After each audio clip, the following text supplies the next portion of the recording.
Banking system के आपके syllabus में जो थर्ड यूनिट है उसमें एक पॉइंट है एशियन विकास बैंक, एशियन डेवलपमेंट बैंक। आज हम उसका शुरू करेंगे कि कौन सा बैंक है, क्या स्थिति है, क्या उद्देश्य हैं, कैसा संगठन है, क्या विशेषताएं हैं। एशियन विकास बैंक एक अंतर्राष्ट्रीय विकास की वित्त संस्था है जो विभिन्न सदस्य सरकारों के स्वामित्व में है। इसकी स्थापना का जो मुख्य उद्देश्य है या मुख्य ध्येय है वो कोषों को उधार देना तथा एशिया और सुदूर पूर्व के राष्ट्रों को तकनीकी सहायता उपलब्ध करवाना था। यह उत्तरी पैसिफिक को भी सुदूर पूर्व में सम्मिलित करती है। इसका ध्येय विनियोग को बढ़ाने के अतिरिक्त इस क्षेत्र में आर्थिक विकास की गति को तीव्र करना भी रहा है। बैंक ने अपना कार्य 19 दिसंबर 1966 को प्रारंभ किया और इसका जो मुख्यालय है वो मनीला, फिलीपाइंस में है। इसके मुख्यालय भवन को फिलीपींस सरकार ने दिया है और ये विकासशील सदस्य जो हैं ये इसके जो राष्ट्र हैं वो कुल जनसंख्या का, वर्ल्ड की कुल जनसंख्या का 30% का प्रतिनिधित्व करते हैं। इनमें से कुल में अत्यधिक जनसंख्या वृद्धि दर है और प्रति व्यक्ति आय बहुत कम है।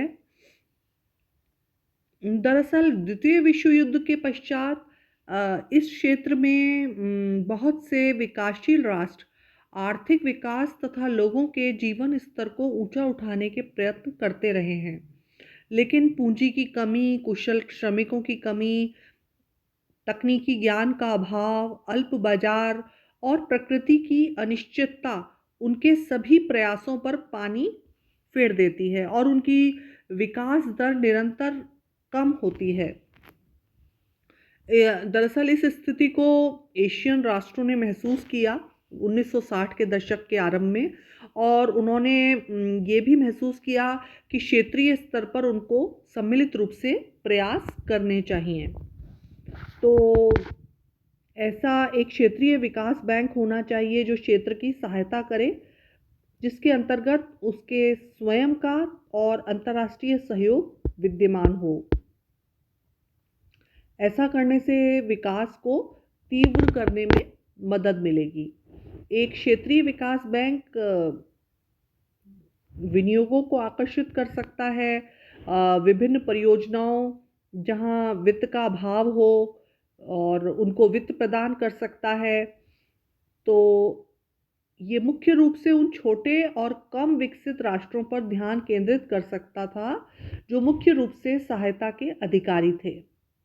ठीक है, यह क्षेत्रीय और उप क्षेत्रीय योजनाओं में भी मदद कर सकता था जिसका उद्देश्य क्षेत्रीय आर्थिक विकास रहा है। तो ऐसी स्थिति में मनीला में एक एशियन आर्थिक सहकारिता एक कॉन्फ्रेंस रखी गई जिसमें ये प्रस्ताव पास किया गया और ये क्षेत्रीय विकास बैंक या एशियन विकास बैंक स्थापित किया गया, मतलब स्थापित किया जाना है, ये एक बात हुई। तो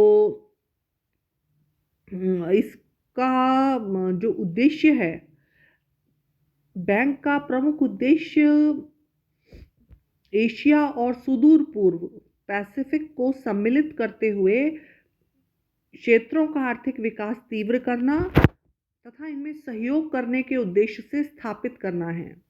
ठीक है, यह एशिया के राष्ट्रों के नेताओं की प्रेरणा पर स्थापित किया गया है। ठीक है, ये बैंक के 43 सदस्यों में से 29 इसी क्षेत्र से संबंधित हैं कि और बैंक के चार्टर में ये प्रावधान है कि क्षेत्रीय सदस्यों द्वारा रखा गया पूंजी अंश प्रार्थित पूंजी के 60% से कम नहीं होना चाहिए। तो इस क्षेत्र और इस क्षेत्र के बाहर विकसित राष्ट्र एशियन विकास बैंक में विश्वास व्यक्त करते हैं और आर्थिक विकास हेतु सहायता प्रदान करते हैं। तो विकासशील राष्ट्रों में मानवीय और भौतिक साधनों का पूर्ण उपयोग करने पर विकासशील राष्ट्र न केवल विकसित होंगे वरन आर्थिक दृष्टि से भी काफ़ी मजबूत और समृद्ध होंगे। तो ये महसूस किया गया और इस आधार पर द्विपक्षीय विकसित राष्ट्र द्विपक्षीय आधार पर सहायता प्रदान करते हैं और साथ ही ये स्वीकार करते हैं विकसित राष्ट्र कि बहुराष्ट्रीय संस्थाएं आर्थिक विकास में महत्वपूर्ण योग देती हैं। ठीक है, अब ये बात आती है कि अंतर्राष्ट्रीय संस्थाओं से इसका क्या संबंध है, एशियन विकास बैंक का क्या संबंध है। दरअसल एशियन विकास बैंक संयुक्त राष्ट्र परिवार से भी संबंध है इसका। यह बैंक संयुक्त राष्ट्र के विभिन्न संगठनों का सदस्य नहीं है, लेकिन उन्होंने इस बैंक के स्थापना के संबंध में बहुत महत्वपूर्ण भूमिका निभाई है ना। संयुक्त राष्ट्र विकास कार्यक्रम में प्रारंभिक व्यवस्था करने के लिए लागतों को वहन करता है। तो इसके जो ये बैंक है इसके चार्टर में भी इस बात का उल्लेख किया गया है कि क्षेत्र में विकास गतिविधियों के लिए संयुक्त राष्ट्र परिवार से बैंक सहयोग ले और इस प्रावधान के अंतर्गत बैंक संयुक्त राष्ट्र से निकट संपर्क रखता है, साथ ही उसके विभिन्न अंगों और विशिष्ट एजेंसियों से भी उसका संपर्क रहता है। ठीक है, तो इसके अंतर्गत विश्व बैंक समूह, अंतर्राष्ट्रीय मुद्रा कोष, संयुक्त राष्ट्र विकास कार्यक्रम, economic and social commission for Asia and Pacific, खाद्य और कृषि संगठन, विश्व स्वास्थ्य संगठन और अन्य अंतर्राष्ट्रीय संगठन सम्मिलित हैं। ठीक है, और 1977 में कृषि विकास के लिए अंतर्राष्ट्रीय कोष से संस्थागत और कार्यात्मक संबंध स्थापित किए गए हैं।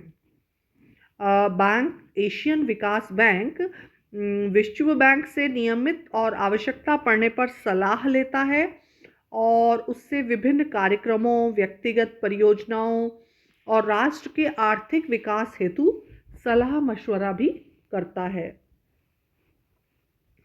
एशियन विकास बैंक की जो विशेषताएं हैं, मुख्य फीचर्स हैं, उसमें है कि बैंक उसी क्षेत्र में स्थित है, फिर बैंक की लगभग 67% पूंजी क्षेत्रीय सदस्य राष्ट्रों द्वारा प्रदान की गई है। इसी तरह बैंक का प्रेसिडेंट और 12 में से 8 संचालक इसी क्षेत्र से संबंधित हैं। बैंक की सदस्यता गैर क्षेत्रीय सदस्यों के लिए भी खुली है, जो कि बैंक की पूंजी, संचालन मंडल और स्टाफ में उसका प्रतिनिधित्व करते हैं।